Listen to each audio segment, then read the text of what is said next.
అవును, చెప్పచ్చండి. ఎందుకంటే ప్రతి అసెట్ కి కూడా ఒక సైకిల్ ఉంటుంది. ఇప్పుడు రియల్ ఎస్టేట్ ఉంది, అది అప్ అవుతుంది, డౌన్ అవుతూ ఉంటుంది.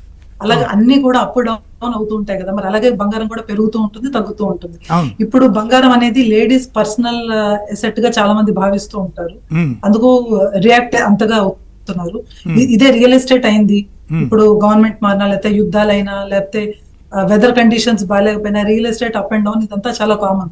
మరి యాహ్! దానికి అందరూ అంతగా రియాక్ట్ ఎందుకు అవ్వలేదు?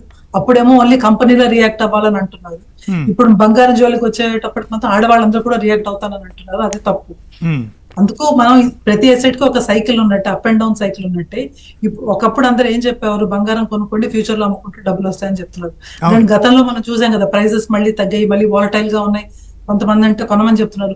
రోజువారీ ట్రేడింగ్ కి మీకు ఇప్పుడు బంగారం కరెక్ట్ కాదు, ఎందుకంటే దాన్ని ఇంపోర్ట్ చేసి ట్రేడ్ చేయాల్సినంత పరిస్థితి అయితే లేదు. హ్మ్. బట్ లాంగ్ టర్మ్ లో గ్యారంటీ వాల్యూ పెరుగుతుంది.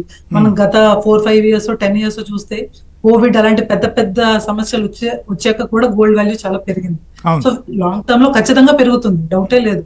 యాహ్! అయితే ఇప్పుడు ఈ నెక్స్ట్ ఒక 1 year కొంచెం కంటిన్యూ సపోర్ట్ చేస్తే బాగుంటుందని ఆయన చెప్పారు. యాహ్! ఓకే. మనతో పాటు మరో గెస్ట్ కూడా జాయిన్ అయ్యారు.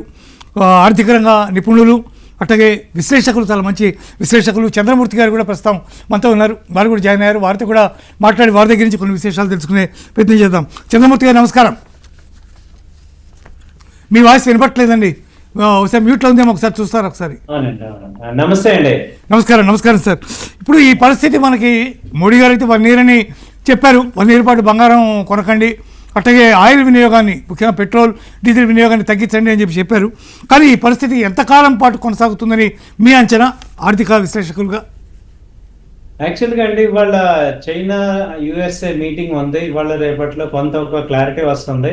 ఇది ఒక్క ఇండియాకి సంబంధించిన విషయమే కాదు, దాదాపు 100 దేశాలు ఈ ప్రాబ్లమ్ ని ఫేస్ చేస్తున్నాయి. క్రూడ్ అనేది అన్ని కంట్రీస్ కి ఇంపాక్ట్ అయిపోతున్నాయి. కాకపోతే మనం కొంచెం బెటర్ గానే ఉన్నాము. మన దగ్గర 50 రోజులకు సరిపడా క్రూడ్ ఆయిల్ నిల్వలు ఉన్నాయి. అలాగే మనం 44 కంట్రీస్ నుంచి కూడా క్రూడ్ కొంటున్నాం. ఇప్పుడు ఏంటంటే అపీల్ చేస్తుంది ఏంటంటే, లాస్ట్ 1 year నుంచి స్టాక్ మార్కెట్ కానీ, తర్వాత ఎఫ్ఐఎస్ కంటిన్యూగా సెల్లింగ్ అవటం వల్ల మనకి ఫారెన్ రిజర్వ్స్ రావట్లేదు. అది మనకి యాక్చువల్ గా 3 ways లో వచ్చేవి. ఒకటి, ఎఫ్డిఐస్ డైరెక్ట్ గా ఫారిన్ డైరెక్ట్ ఇన్వెస్ట్మెంట్ మన కంపెనీలో ఇన్వెస్ట్ చేయడం ఒక ఎత్తు అయితే, స్టాక్ మార్కెట్ లో ఇన్వెస్ట్ చేయడం రెండో యాక్టివిటీ ఉండేది.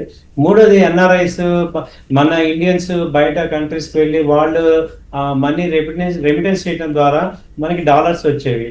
ఇప్పుడు మేజర్ గా ఏమైందంటే, ఎఫ్ఐఎస్ స్టాక్ మార్కెట్ లో కంటిన్యూగా సెల్లింగ్ చేస్తున్నారు.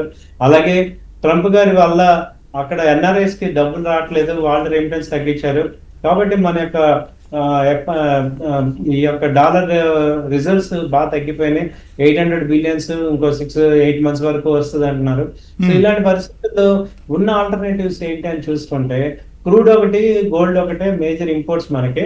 సో ఎక్స్పోర్ట్స్ ఎంత చేస్తున్నా కానీ బయట గ్లోబల్ డిమాండ్ లేదు, రెసిషన్ ఉంది, అంతా కూడా అంత గందరగోళంగా ఉంది పరిస్థితి. అంతా ఏ రోజు ఏమవుతుంది, ఏ కంట్రీలో ఏం జరుగుతుందో తెలియని పరిస్థితి ఉంది. కాబట్టి ఇదంతా సర్దుమణగాలంటే ఒక 6 నెలలు ఈజీగా పడుతుంది. కాబట్టి ఇప్పుడున్న పరిస్థితుల్లో గోల్డ్ తగ్గించడమే బెటర్ అని అర్థమవుతుంది. ఎందుకంటే క్రూడ్ పెంచామనుకోండి, మొత్తం ఆర్థిక వ్యవస్థ అంతా కూడా అస్తవ్యస్తం అయిపోతుంది. సామాన్యులు తట్టుకోలేని పరిస్థితి వస్తుంది. అందుకని క్రూడ్ మీద పెంచకుండా గోల్డ్ మీద తగ్గించడం అనేది ఒక రకంగా ఇలాంటి టైంలో సరైన డెసిషన్ అనుకోవచ్చు. లాస్ట్ టైం ఇదే పని మనకి జిఎస్టి రేట్లు తగ్గించడం అనేది జరిగింది. గవర్నమెంట్ లాస్ అయిన పర్లేదు, జిఎస్టి తగ్గిద్దాము అని లాస్ట్ టైం టారిఫ్స్ పెరిగినప్పుడు కాంపిటేటివ్ అడ్వాంటేజ్ ఇద్దామని చెప్పి గవర్నమెంట్ తీసుకోవటం అనేది జరిగింది. దానివల్ల సేల్స్ బాగా పెరిగి మళ్ళీ సెల్ఫ్ సస్టైన్ వచ్చాం. అలాగే గోల్డ్ కూడా అదే రకంగా తగ్గించుకోవాల్సిన అవసరం అయితే వస్తుంది. లాస్ట్ టైం జిఎస్టీ తగ్గినప్పుడు ఒక రకంగా గవర్నమెంట్ కి చాలా ఇబ్బంది జరిగింది, అయినా వాళ్ళు బేర్ చేశారు. అలాగే ఇప్పుడు ఏమంటున్నారంటే, మీరు గోల్డ్ ని తగ్గించుకోవడం ద్వారా కొంత బడ్జెట్ మీరు తీసుకోండి, ఇప్పుడు ప్రెజెంట్ కొంత ఎంజాయ్మెంట్ ఆపుకోవడం ద్వారా ఫ్యూచర్ లో మనకి బెనిఫిట్ ఉంటాం. గోల్డ్ రేట్లు ఎక్కడికి వెళ్ళావు, అది యాక్చువల్ గా 20% సిఏజిఆర్ తో కాంపౌండింగ్ తో ఎవ్రీ ఇయర్ గ్రో అవుతూ ఉంటుంది. కాబట్టి మనం ఇప్పుడున్న పరిస్థితుల్లో ఇండియా బెటరా, ఇండివిజువల్ బెటరా అంటే ఇండియానే బెటర్. కాబట్టి యాజ్ ఏ కంట్రీకి మనం రిప్రజెంట్ కాబట్టి ఫస్ట్ మనకి కొంత ఇబ్బందిగానే ఉంది. కానీ యాజ్ ఎకానమిస్ట్ గా మనందరం డైలీ చూస్తున్న లాస్ట్ 3 months నుంచి కూడా ఏం జరుగుతుంది, నేను అనుకోవడం 1 year కాదు, ఈ ట్రంప్ వెళ్ళిపోయేదాకా ఈ మొత్తం ప్రపంచం అంతా ఇలాగే నాశనం అవుతుంది. ఆయన మొత్తాన్ని నాశనం చేసుకొని వెళ్ళిపెట్టలేడు ఎక్కడ కూడా. అసలు యాక్చువల్ గా మొన్న ఆర్మిజల్స్ అని రిలీజ్ చేసేస్తాం అన్నారు. ఈ ట్రంప్ యొక్క మూర్ఖత్వం వల్ల ఇరాన్ తో ఇంకా జటిలం చేసి బ్లాకేట్ చేసి అన్నాడు. అంత పెద్ద సూపర్ పవర్ కంట్రీ ఆర్మోజ్ ని రిలీజ్ చేయలేక కింద మీద ఈ చైనాతో నాళ్ళతో వెళ్తే అందరితో ఒక రకంగా బతిలాడుతున్నాడు ఏం చేయాలనేది. సో అలాంటి కండిషన్ ని ఇరాన్ ని అంచనా వేయలేక వెంజులా లాగా చాలా ఏదో 2 రోజులు అయిపోద్ది అన్నట్టుగా ఓవర్ కాన్ఫిడెన్స్ తో చేసిన డెసిషన్ వల్ల మొత్తం సమాజం మొత్తం 100 countries ని ఇబ్బంది పెట్టాడు ఆయన. అలాంటి ఇబ్బంది ఇండియా కూడా ఫేస్ చేస్తున్నాం. సో దీనికి సొల్యూషన్ గా ఇమ్మీడియట్ గా ఏంటంటే మనమే తగ్గించుకోవటం ద్వారా కొంత పెట్రోల్ కూడా తగ్గించుకోవటం, అలాగే ఎలక్ట్రికల్ వెహికల్స్ పెంచుకోవడం. ఇప్పుడు ఒక రకంగా ఇది నిజంగానే ఒక రకంగా మంచి డెసిషన్ అని అనుకోవచ్చు. ఎందుకంటే ఇప్పుడు గోల్డ్ అలాగే ఉంచి క్రూడ్ కనుక 20 rupees కనుక పెంచారనుకోండి, నెక్స్ట్ ఇమ్మీడియట్ గా ఏమవుతుంది, అందరూ ఎలక్ట్రికల్ వెహికల్స్ కొనడానికి ఇప్పుడు అందరం రెడీగా వెళ్ళిపోతాం. అక్కడ ప్రొడక్షన్ లేదు, సప్లై లేదు, యాన్సిలరీస్ డెవలప్మెంట్ లేదు, ఆ వ్యవస్థ అంతా కూడా ఇంకా సరిగ్గా అవ్వలేదు. అలాంటి టైంలో ఏమవుతుందంటే అది మళ్ళీ కంప్లీట్ గా నెగిటివిటీ వస్తుంది గవర్నమెంట్ మీదకి. కాబట్టి ఇలాంటి టైంలో ఏమవుతుంది, ఇది ఫస్ట్ ఇనిషియల్ గా ఇది పెంచడం, ఒకటి ట్యాక్స్ పెంచుతారు, రేపు ఇంకా ఇంకా గోల్డ్ మీద ఇంకా 2,50,000 దాకా కూడా వెళ్ళే ఛాన్సెస్, హై లెవెల్ చేసే ఛాన్సెస్ కనపడుతున్నాయి.